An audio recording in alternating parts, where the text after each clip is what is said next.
गुर्जर समाज ने इन्हें कई बार मुंह की खिलाई है। हम इन्हें पंचायतों में बुलाते हैं कि आमने सामने बैठ के बात कर लो इतिहास पे, तो ये लोग आते नहीं है क्योंकि इनके पास न तो कोई इतिहास है और न इन्हें कुछ मालूम है। ऐसे लोगों के खिलाफ सख्त से सख्त कार्रवाई हो और इनका जो समाज है वो इनका बहिष्कार करे। इस बात को थोड़ा सा अगर में घुसा दे, बुढ़ापा है तो ऐसा ना हो बुढ़ापा खराब हो जाता है परमानेंटली, क्योंकि रहना क्यों गुजर क्षेत्र में ही है। घास काटने वाले, नमक बेचने वाले ये हो तब अब चौहान की बदली मिल गई। आज जाके तुमने कहते हैं पृथ्वीराज चौहान से बन सकोगे तो और तुम्हारी रानियों को इसलिए करने पड़े क्योंकि तुम्हारे अंदर दम नहीं था। भाई तुम्हारी कौन कौन सी रानी कहाँ कहानी मैं इतिहास खोलने पाऊंगा, मैं कुछ भी नहीं बचेगा तुम्हारे पास में। आपकी वैल्यू नहीं बची हरियाणा में आप हो कहा, आप ये देखो आपका तो कहीं अस्तित्व भी नहीं है हरियाणा में। अब मुझे आप बात क्या कर रहे हो। राम राम जी सभी भाइयों को। भाइयों, आज हमारे सभी गुर्जर भाई गांव भड़ौली में हम सभी इकट्ठा हुए भारी संख्या में, और विषय इस प्रकार है कि आज से 3 से 4 दिन पहले दिल्ली के बदरपुर में महाराणा प्रताप जी की जयंती के उपलक्ष्य में कार्यक्रम किया गया, और जिसमें हमारे गुर्जर समाज के लिए, हमारी माँ बहनों के लिए अशब्द कहे गए और साथ में हमारे जाट समाज के लिए भी अशब्द कहे गए। और कहने वाला कोई और नहीं, 50-60 साल से ज्यादा उम्र का व्यक्ति, क्या नाम है उसका, अब कोई अम्मू है जिसे कोई जानता भी नहीं, जो कि गुर्जर समाज से फेम लेने के लिए, टाइमलाइन में आने के लिए, फेमस होने के लिए इस तरह की उल्टी सीधी बातें कर रहा है और एक दूसरे समाज को आपस में लड़ाने की कोशिश कर रहे हैं, क्योंकि इन्हें पता है कि आज तक ये कुछ नहीं कर पाए और ये सिर्फ हमारे गुर्जर, जाट, यादव सभी को आपस में लड़ाना चाहते हैं। इनका यही कार्य है सीधा सीधा। तो मैं बताना चाहता हूँ, आज हमारे सभी भाई यहाँ भारी संख्या में इकट्ठा हुए हैं और हर जगह गुर्जर समाज इनका विरोध कर रहा है। विरोध इसलिए कर रहा है कि हम आज तक कभी हमारे समाज ने या हमारे समाज के लोगों ने किसी भी माँ बहन बेटी को कभी अशब्द नहीं कहे होंगे, तो हम अपनी माँ बहन बेटी पे बात आई तो कैसे सुन लेंगे। मैं बताना चाहता हूँ कि इन लोगों का यही काम हो गया और रोज रोज की घटना है। हमारा गुर्जर समाज ने इन्हें कई बार मुंह की खिलाई है। हम इन्हें पंचायतों में बुलाते हैं कि आमने सामने बैठ के बात कर लो इतिहास पे, तो ये लोग आते नहीं है क्योंकि इनके पास ना तो कोई इतिहास है और ना इन्हें कुछ मालूम है। इनकी उम्र तो हो गई है इतनी, लेकिन इन्हें इतना रत्ती भर भी ज्ञान नहीं है। तो मैं यही कहना चाहता हूं कि ऐसे लोगों के खिलाफ सख्त से सख्त कार्रवाई हो और इनका जो समाज है वो इनका बहिष्कार करे, और ऐसे लोगों पे सख्त से सख्त इन्हें पंचायतों में या किसी भी मीटिंग के अंदर बुलाया ना जाए। बाकी आगे की बात मेरे भाई करेंगे अभी। भाई जैसा कि आप सभी लोगों ने देखा होगा, सूरजपाल अम्मू ने जो खड़े होकर वहां पे स्टेटमेंट दी है कि भाई ये जो लोग थे इनका कोई इतिहास नहीं है या मीर भोज के ऊपर है, पृथ्वीराज चौहान के ऊपर, तो मैं अम्मू से बस इतनी सी बात कहना चाहता हूँ, भैया बुढ़ापे में हड्डी टूटे जोड़े ना जी। तो इस बात को थोड़ा सा अगर में घुसा दे, बुढ़ापा है तो ऐसा ना हो बुढ़ापा खराब हो जाता है परमानेंटली, क्योंकि रहना क्यों गुजर क्षेत्र में ही है। गुड़गांव जाएगा, नोएडा जाएगा, कहीं भी जाएगा, यही रहेगा, यहाँ से भाग निकला जाएगा, तो यहाँ से घर बेच के निकल जाएगा।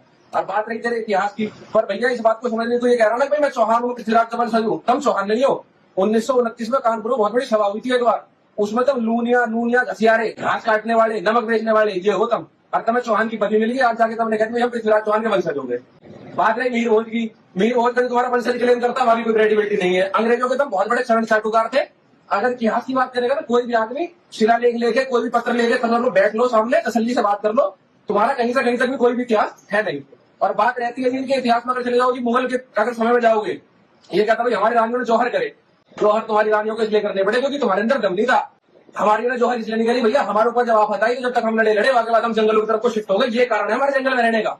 ये मत है कि महल किसी के पास नहीं है, महल इतने थे जिन महलों में तुम्हारे रह रहे हो ना, ये सारे महल हमारे ही है। जैसे मेरे के भाटी चले जाइए, मेरी भाटी है जो भाटी बटने पर भटने बसी हुई है। मंडौर का महल देख लो, कोई सा महल देख लो, सारे गुजरों के महल थे। आज तुमने आगे पे कब्जा कर लिया, अंग्रेजों के मुगलों के तलवे चाट के तुम्हें महलों का कब्जा करके बैठ गए। आज तुम अपने आपको महल वाला बता रहे हो। भाई तुम्हारी कौन कौन सी रानी कहाँ कहानी थी मैं इतिहास खोलने पाऊंगा, मैं कुछ भी नहीं बचेगा तुम्हारे पास में। क्या था भाई, डूंगरपुर की रानी तुम्हारी हो, बीकानेर की तुम्हारी रानी हो, जोधाबाई हो, हड़काबाई, जितनी भी तुम्हारी सारी है, तुम क्या काम करते थे भाई। अब शाहजहां आ गया, अकबर आ गया, भैया लड़की दे दी, अलायंस कर ली, अलायंस करके क्या नाम तुमने जागीर पा ली। उनके थूके हुए 5 सवा के तुमने जागीर ली और किताब उठा के देखिए पढ़ियो, और मेरे से कहेगा एक बार FIR करनी हो FIR कर ले, कोई काम करना हो कुछ भी कर ले। मैं जो एक बार शब्द कह रहा हूँ ये सारा ऑन रिकॉर्ड ऑन बुक्स में है, तो इस बात को मजबूर मत करे समाज को, क्योंकि इसकी बात करें झेले। और जो सूरजपाल अम्मू ने एक बात कही थी अपना DNA टेस्ट करा, तो DNA में बताऊँ कैसे होता था। पहले तो बड़े बड़े गुर्जर राजा थे ना, उनके साथ में रानी कई विवाह करा तो रानी के साथ बांदी आती थी, तो उन बांदियों की संतान है। DNA को बड़ा चेक करवाना, इतनी लंबी लंबी तू दाढ़ी लेके घूम रहा, तू किसका वंश है, किसका बीज है, पहले अपने आप को देख, अपने ऊपर को देख। जितना राजपूत का मिलेगा, जितना तुम यहाँ अपनी हरियाणा से लेकर चालू कर दो और कहीं तक चले जाओ, कहीं तो तुम इतने देश हो, कहीं तक इतने बड़े बड़े हो, तो भाई नस्ल नहीं है, नस्ल की क्या बात कर रहा, दूसरा आदमी कह रहा, तो पहले अपने गिरबान में जाओ, उसके बाद दूसरा। आप एक महापंचायत के तौर पर उपस्थित होकर वहाँ लोगों को इकट्ठा करके आप हमारे समाज की माँ बहनों को, बेटियों को इस तरह की भाषा, अभद्र भाषा का प्रयोग कर रहे हो। 60 वर्ष से आप रहे हो, भाजपा के आप प्रवक्ता रह चुके हो, पार्टी ने आपको लात मार कर निकाल दिया, उसके बाद आप कहते हो हमने त्याग पत्र दे दिया। आपकी वैल्यू नहीं बची हरियाणा में आप हो कहा, आप ये देखो। वहाँ जाट लॉबी, गुजर लॉबी, यादव लॉबी है, 3 केंद्रीय मंत्री बने, आपका तो कहीं अस्तित्व भी नहीं है हरियाणा में। अब मुझे आप बात क्या कर रहे हो? आप अगर राजनीति से आपका मोह भंग हो गया तो आप समाज की राजनीति करके विद्रोह फैलाना चाहते हो, अशांति फैलाना चाहते तो हो। इन लोगों ने इतना बड़ा हवा बना रखा है राजपूत का। और सबसे बड़ी बात है कि इन्होंने अब मेरे ध्यान में आई है, ये लोग क्षत्रिय जो करते रहते हैं, क्षत्रिय एक वर्ण होता है, क्षत्रिय को जाति नहीं होती।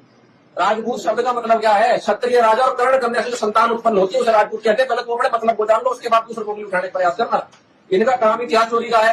भाई यादवों में चले जाओ, अलाउद्दीन किसके तो कभी राजपूत बना दिए, कृष्ण भगवान कौन थे वे राजपूत बना दिए, परशुराम कौन थे तो कभी राजपूत बना दिए। आप राणा पूजा भील बजाओगे जी वे राजपूत है, कोरस बजाओगे जी वे राजपूत है। इस ब्रह्मांड की रजिस्ट्री करवा लो राजपूत नाम किया तो। सूर्यदेव बजाओगे, सूर्यदेव आपने राजपूत बना रखा पाली समाज से।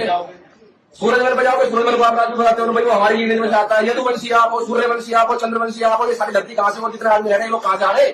इस चीज में गौर करो थोड़ी सी। इतिहास की बात करते हैं ना, तो 1947 तक तो जितनी इनकी रियासतें हैं, जितनी भी है, हालांकि इनकी कितनी खास रियासत थी राजस्थान में कन्वन की, सारे के सारे तुम मेरे से पेंशन लेते थे। तुम पूछने की बात करते हो, तुम यार क्या खड़े हैं? अरे बड़े कोई सब्जी लगा, कोई कैसा आदमी कैसा आदमी है। आदमी बिहार से वहां से उठ के आ जाए, टीका लगा के तो हम भी राजपूत है। कहीं भी अपना काम देखो थोड़ा। जय गुजर सम्राट वीर भोज, गुजर एकता, गुजर एकता, गुजर सम्राट मीर भोज, गुजर सम्राट पृथ्वीराज चौहान, गुजर सम्राट पृथ्वीराज चौहान, गुजर सम्राट पृथ्वीराज चौहान, गुजर एकता।